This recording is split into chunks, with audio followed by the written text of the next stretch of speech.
এইখানটায় বসো, এই যে এগুলো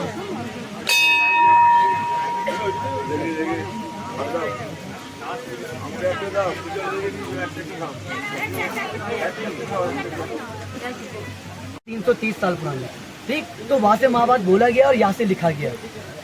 तो तब उन्होंने जिसमें महाभारत लिखी थी गणेश जी ने, वो था भोजपत्र। भोजपत्र पता है ना आप लोगों को? भोजपत्र मतलब पहले के टाइम पे ना, बाबू मैं बताता हूँ, पहले के टाइम पे एक पेड़ था, तो पेड़ों में सबसे बेस्ट पेड़ भोजपत्र का होता था, जिनकी छालों को निकाल के लिखते थे, उन्हीं को पेपर ट्री और भोजपत्र कहते हैं। तो उस पर गणेश जी ने लिखा था, और जिससे लिखा था मोर के पंख से, जिसे मयूर कलम कहते हैं। तो एक टाइम ऐसा आता है गणेश जी का लिखते लिखते कलम भी टूट जाता है, तो उनके पास इतना टाइम नहीं था कि दूसरा कलम लेके आए। फिर गणेश जी अपने दांतों से महाभारत आगे बढ़ाते हैं, पर गणेश जी का दांत यहाँ पे नहीं टूटा गया था। गणेश जी का दांत बचपन में टूट गया था, ठीक है।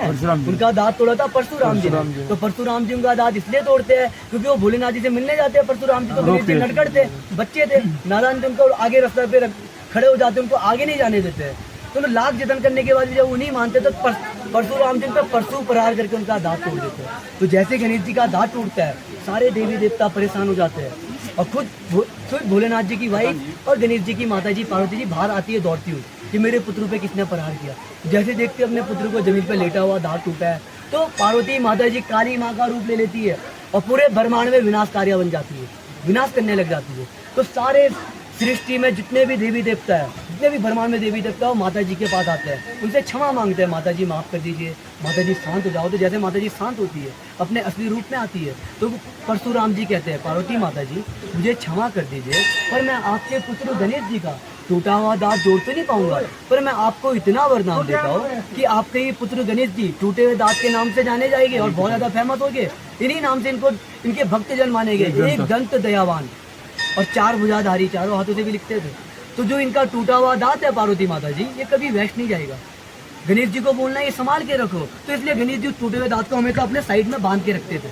तो जब उन्हें उस दांत की जरूरत पड़ी तो फिर उन्होंने लिखना स्टार्ट किया, ठीक। तो टोटल 17 पुराण ही महाभारत का लिखा गया है। उसके बावजूद जब वेद व्यास जी को आत्मसंतुष्टि नहीं मिलती है, तो वो 18वां पुराण श्रीमद् भागवत पुराण लिखते हैं, जिन्हें पुराणों में महापुराण कहा जाता है।